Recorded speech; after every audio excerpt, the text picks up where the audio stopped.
Call me stupid, yes, you can call me sheep. You can say I'm lazy, you can say I'm weak. 'Cause I won't break, no, I know I won't wait. You're in trouble, babe.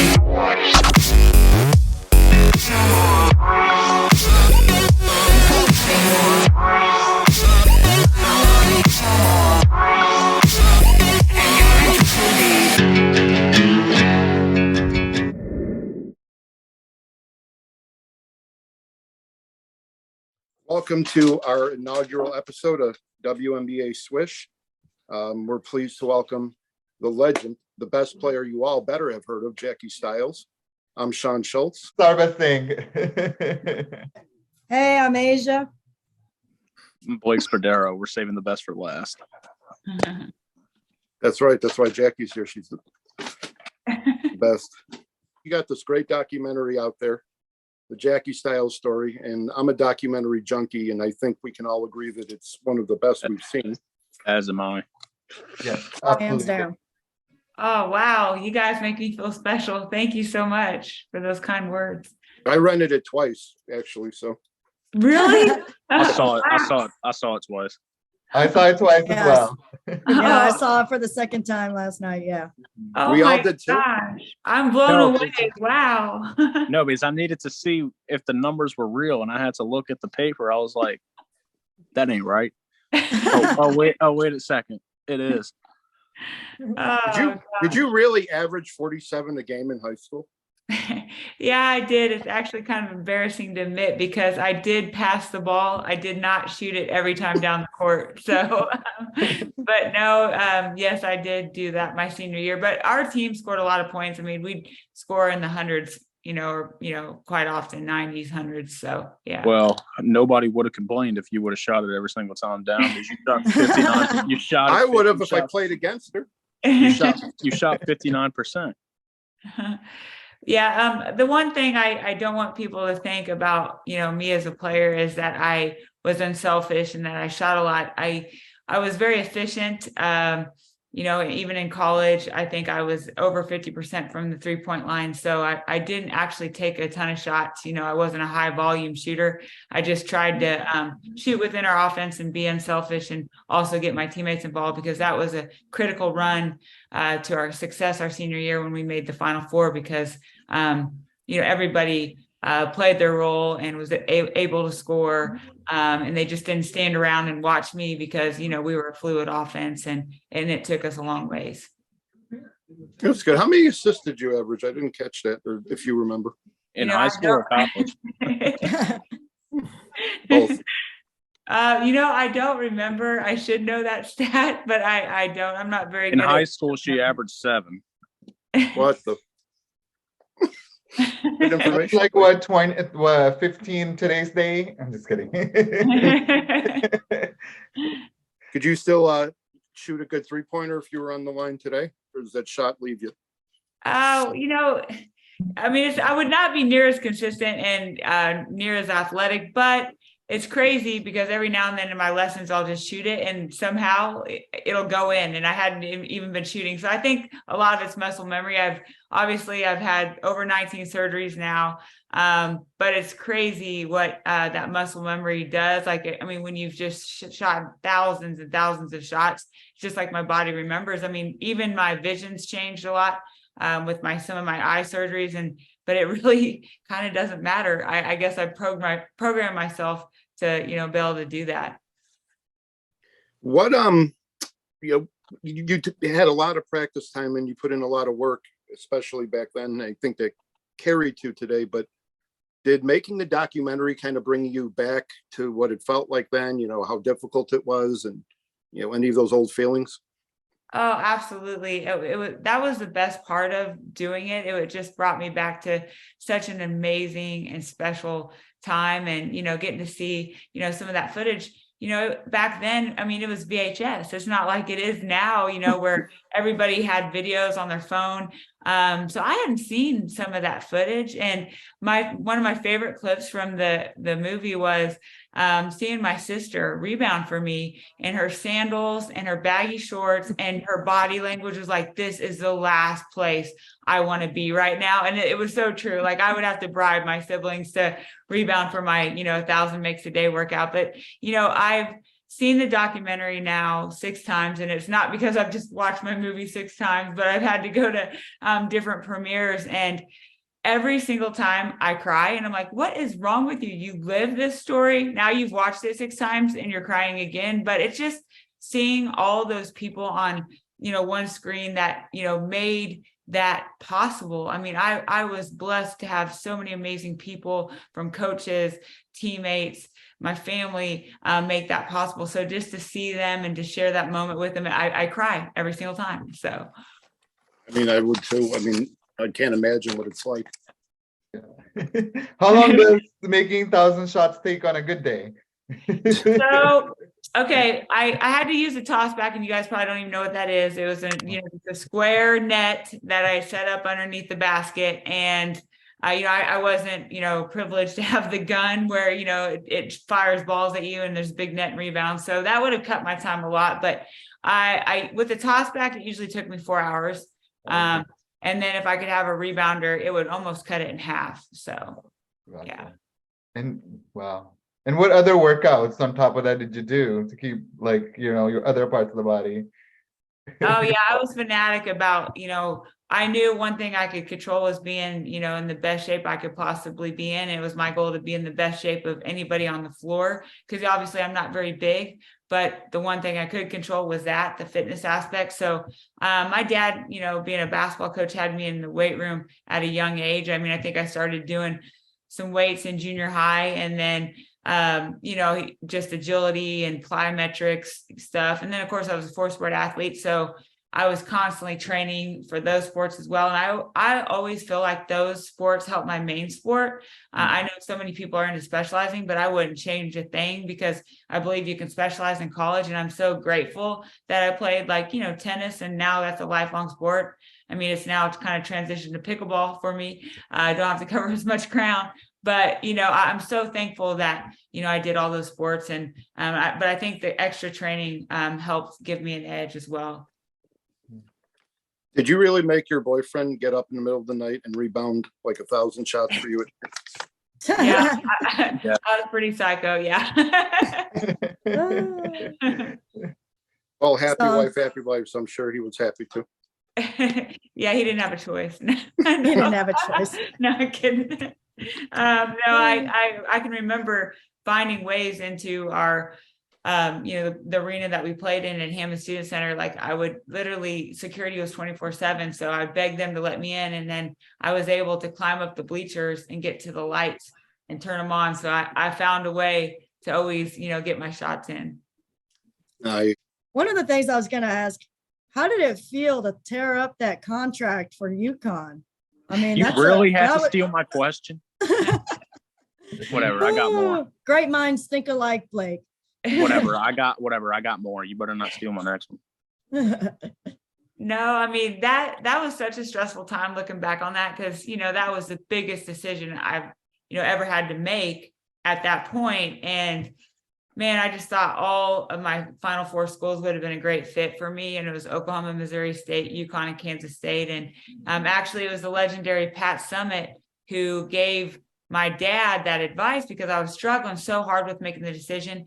And they had offered me a scholarship, but I had turned it down pretty early in the process. For me, it was over the summer, because I knew several All-Americans basically in my position were already committed to go. And I just didn't feel like there was enough balls to go around at Tennessee at the time. And so, but my dad had called her when I was down to the end with the Final Four schools, and, just was talking to her, like, do you have any advice? How can I help her make this decision? And she said, have her sign the letter of intent, and then have her sleep on it. And if it feels right, then, have her send it in. And so I had a lot of pressure to go to UConn. I mean, whenever I'd mention UConn, they'd be like, are you nuts? Like, what decision is there? And so I signed the letter of intent, and I sleep on it. And I just knew in my heart that it wasn't where I wanted to go. And, a couple of reasons for that is, one, I knew my family could never afford to, go out there and watch me play much in person.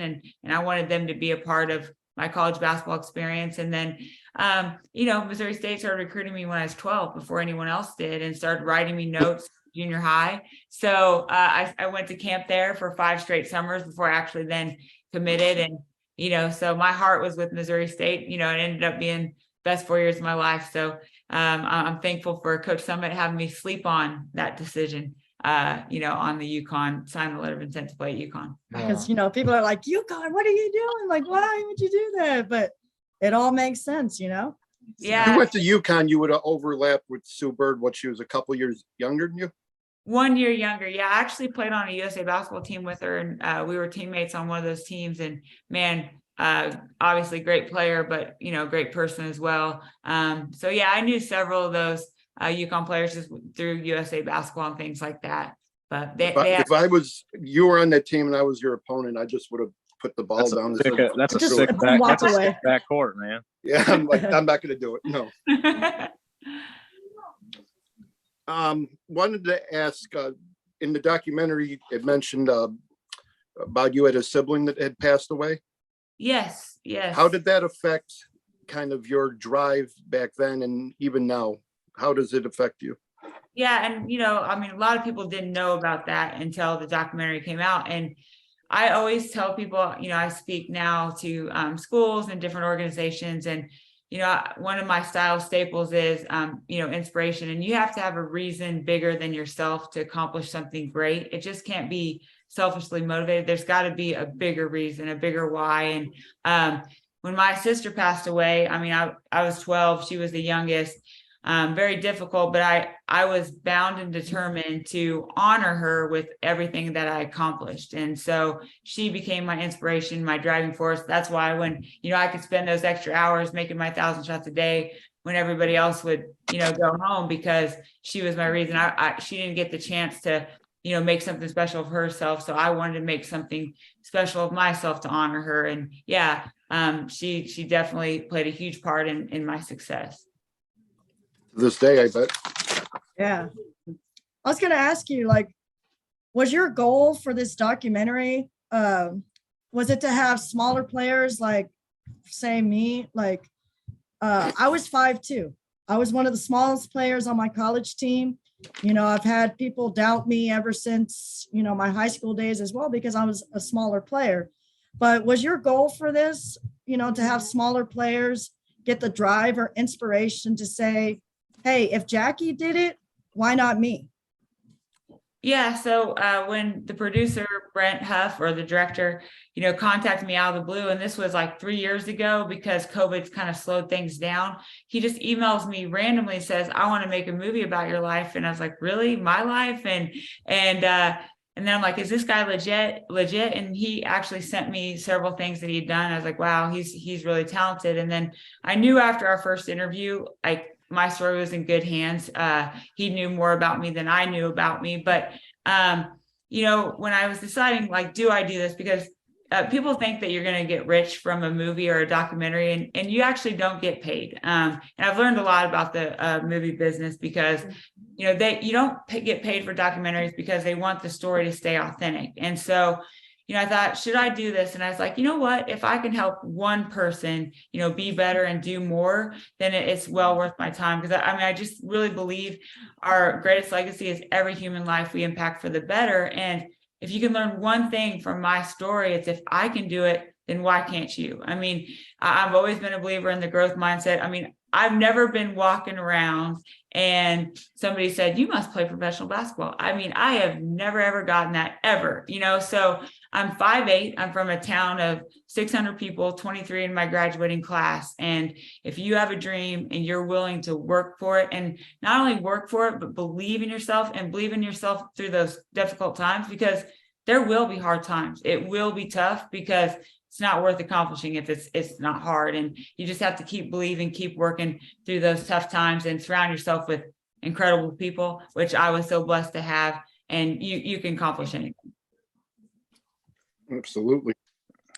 So you won 14 medals, is that correct? Yes, I did. Yes, I won 14 at the state track meet. So The 3,200, the 1,600, the 800, and the 400. You ran all that in one day. Yeah, actually, my freshman is my sophomore year. I didn't run the 400, but I ran the, the mile, the 2 mile, and the half mile. And I would always do AAU track or AAU basketball while track was going on. So like on the weekends, I was playing on AAU teams. And a lot of times, like I would turn my ankles and stuff. And triple jump is pretty hard on your joints. And so I had to switch from at my junior year to the 400, but no one had ever done all 4 of those events at the state meet. No one had qualified in those 4. And, I see why. I mean, it was kind of crazy doing those 4 events, because to qualify for the state meet, I had to run all 4 of those events within an hour and a half. And once I got to state, it was actually easier because in Kansas, they have all the classes in one meet. It's just really an incredible scene because there's 10,000 people, watching you run because there's so many classes, at one track meet. And so, it was one of my most memorable memories in high school, especially my senior year when I'm running my last race and the announcer says, "Hey, can everybody stand up and bring her home on the, the last stretch?" And it just gives me chills even thinking about that moment because it was so special. They kept mentioning fear or failure in the documentary. Can you kind of explain that a little bit? Yeah, I've always been just so driven and competitive. I think partly that is from my parents. I learned that the work ethic from them. They were, both very hardworking, still are to this day. And, I just never wanted to walk away with any regret. And my internal goal was I wanted to be the best to ever play the game. I know that sounds crazy, but that was my internal goal. So I was like, you know what? If somebody else takes a day off, I'm not, I was that competitive, and that's where the drive came in. I never wanted to say, gosh, wish I would have worked a little harder. I never wanted to walk away from my career, no matter what the outcome was, with any regret. And so I just think that was the only way I could handle that, is giving it everything I had and, to not fail. I mean, I hate to lose more than I like to win. I mean, bottom line, I'm just extremely competitive. To this day, I threw my pickleball racket the other day. I'm like, get a hold of yourself. You're 43. So You are currently the second leading scorer, or still the first in NCAA?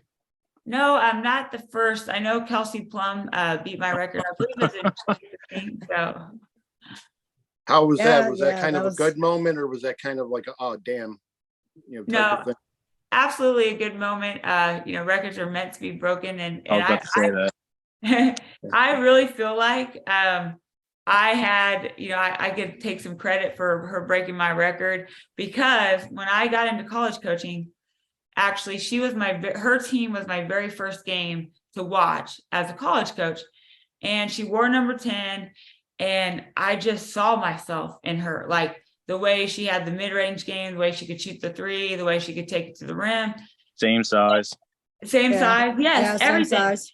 Yeah, I was just like, oh my gosh. And so I asked my coach after we got off the road, my head coach, I said, can I call Kelsey Plum? I've got to call this girl. And, I had no idea. I mean, it's pretty late in the recruiting process. And I just said, look, I never say this out loud, but I'm the all-time leading scorer. And I want to help you break my record. And I think at that moment, I at least put that in her mind that was possible. So I'm going to take some credit for her breaking my record. She should hand you that little MVP trophy they gave her. As you should. Her idols was in the documentary, Cynthia Cooper, amazing WNBA player. Where's the roof? She has some Where's really the nice roof? things to say about that. Did you have interaction with her? How did that come about? Well, Brent, like I said, he's incredible, and he rounded up a lot of these people just knowing my story and, the people I talked about. And I loved watching her play when she was, with Houston, the way she could score the ball. She's just such a dynamic scorer. And then actually through the years, just because she's a college coach, I ran into her, on the road at times. And but man, I wore her shoes, and actually they stopped making them. They couldn't find them anywhere. Nike searched everywhere because I would blow out the air pockets, and they tried and tried. I was like, I think that was the reason I had the injuries, because I couldn't wear Cynthia Cooper shoes anymore. So, but no, she was definitely one of my biggest heroes for sure. Well, that answers my next question. We're just stealing your questions, Blake. That's what we're trying to do. Pistol Pete being and just talking about influence as well. Like when you play pickleball now, is it just to stay competitive, or what's the drive behind, like tennis or pickleball now?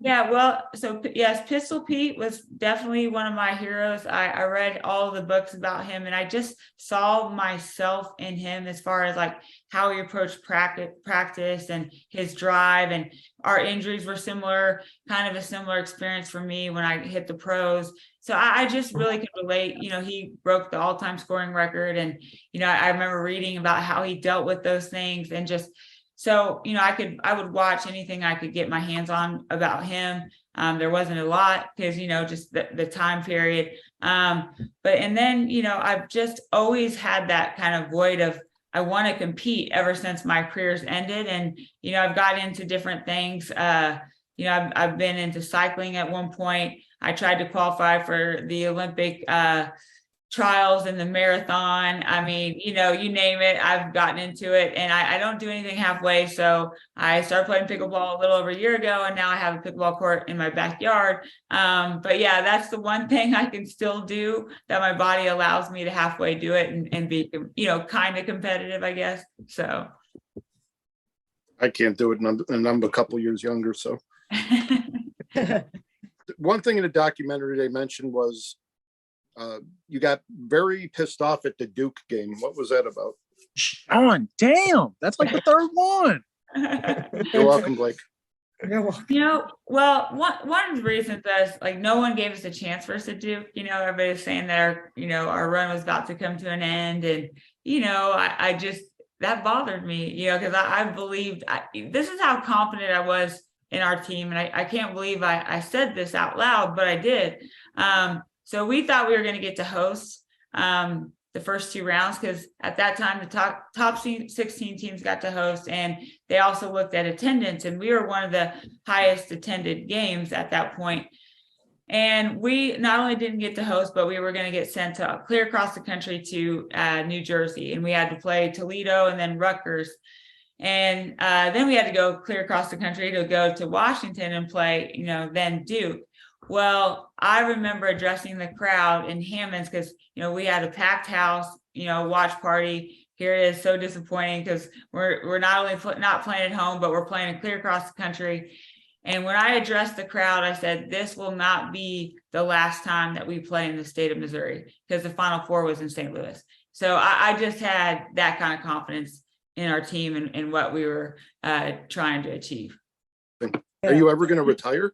No. I love to work. I love to accomplish things. I don't know, like vacations aren't actually that much fun for me. So I like. She has a bit more Tarazi in her than I thought. I keep trying to, go on vacation myself, and I just don't. Like half a day into it, I'm like, I can't take this. Yeah, I need to do something. I get it. Yeah, it's hard to take those days off because you still want to work and compete and stuff like that. Yeah. So, yeah, I coach middle school, girls basketball and boys basketball, and it's hard to just stay away and not just rest. Yeah, it is hard to shut it off. And I know too, like now, like sometimes I need like a mental break, and like if I'm doing my cardio, I might, instead of working and doing emails, I might like zone out and watch some shows, and then it's crazy. Then I do get refreshed, and then I can hit that, the mental stuff. But I do now see the need for, resting or recharging your batteries. And a lot of times that's different for everyone. I know for me, I kind of like to have, my space a little bit to recharge, because I can be extroverted, but it's not my natural nature. And I think when I look back at my life, I mean, I made 1,000 shots a day by myself in a gym. I spent a lot of time by myself. So, when I've done a lot of speaking events, then I know I'm going to have a crash day where I just need to, not be around a bunch of people. But, like we all have to have those things that recharge us. And I remember when I got into college coaching, I said, how do you handle, not having anything to yourself? Basically you're 24/7 working, you're on call. And the coach said, I do 1 or 2 things for myself every day, and then, I'm good. And for me, that's a workout. So, if I get my workout in, I can pretty much handle anything that comes my way. So. Better give Blake the next question before he gets upset. I'm good. I'm just listening. Have you had any like interaction with Missouri players that are in the W, like Sophie Cunningham? Any of them, like, have they, or even Kelsey Plum, you mentioned, told you kind of you inspire them, or anything they model their game off of with you?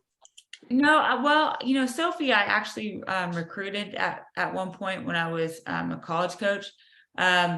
But, we didn't really, I'd always tried to not make it about me and not talk about my career. So, we never really discussed anything like that. But Kelsey, I have ran into her through the years.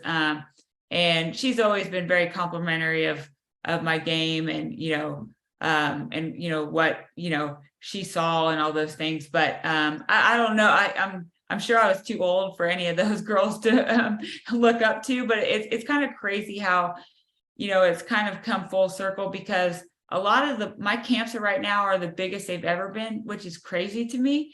But I think what's happening is, players that grew up maybe going, watching me play or going to camps and stuff, now are having kids and they're bringing their kids to my camps. And it's been so fun, to see the mom and the daughter, or even the mom and their son. And that they'll show me a picture of them when they came to my camp, and then we'll take a picture of us now. And it's been pretty fun. So I remember I was at a Chicago Sky practice one day, and Ruthie Hebert or somebody came in, and Candace Parker was having a great day.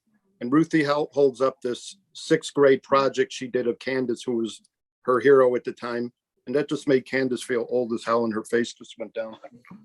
yeah. Oh, no. Oh, she posted about it. She's like, this is how you know you got old.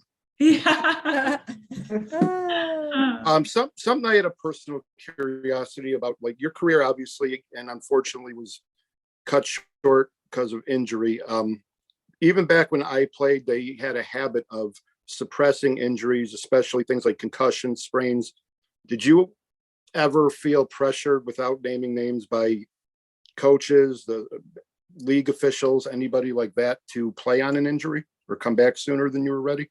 Oh, yes, absolutely. I was like, my second WNBA season, if I have one regret, is that I played that second WNBA season, because I was playing with a torn rotator cuff in my shooting arm, wrist that needed surgery on my shooting hand, and then a partially torn Achilles. And, they're shooting me up with all kinds of cortisone, to try to keep me on the court. And I really never recovered from that season. And I just didn't have the maturity to know that, okay, I have one body, and, it's my corporation. And if I use it up, then, it's over, and, they're on to the next. But, I'm just so loyal, and I'll run through a wall for any coach, and, I knew, the coach, the organization, jobs are on the line. It's now a business. And, you just kind of feel that pressure of being able to perform, when, they, pick you, with their first pick. And, so yeah, definitely had that pressure, and wish I would have not played that second season, because I had no business doing it. I mean, I just played through so much pain that whole second season. I hope that internal stuff has changed with them a little bit.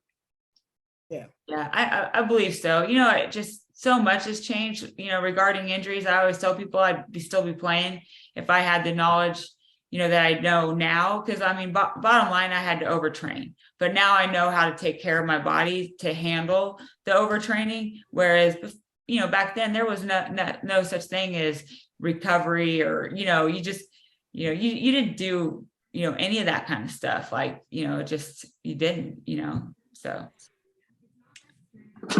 Definitely. I mean, I had to come back quite a few times on mine a little bit. I was going to ask you, this was a quote that, stuck with me, like I said, being one of the littlest players, but yet I was kind of feisty and scrappy and stuff like that.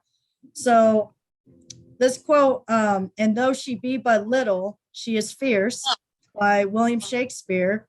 Do you think that quote kind of resonates with you as well? Oh, yes, absolutely. I just think so much can be overcome by that mentality, just your mental mentality, and, the way you approach things and your toughness. I mean, I think being tough is so critical. And if you're willing to work and you're tough, I mean, you can, beat out somebody that maybe has more natural talent or height or any of those things.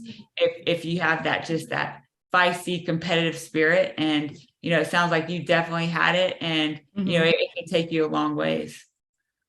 Yeah, that's what I tell my girls all the time. Yeah, awesome. Awesome. What's next for you then? Just continuing the camps or? Yeah. So, right now I'm actually, starting my first, I'm going to own my own business for the first time, which I'm scared out of my mind, just be honest with you. But I've always looked back on when I'm doing things out of my comfort zone, that's when I truly grow. And, I always just have the mindset of, you know what, it's all going to work out.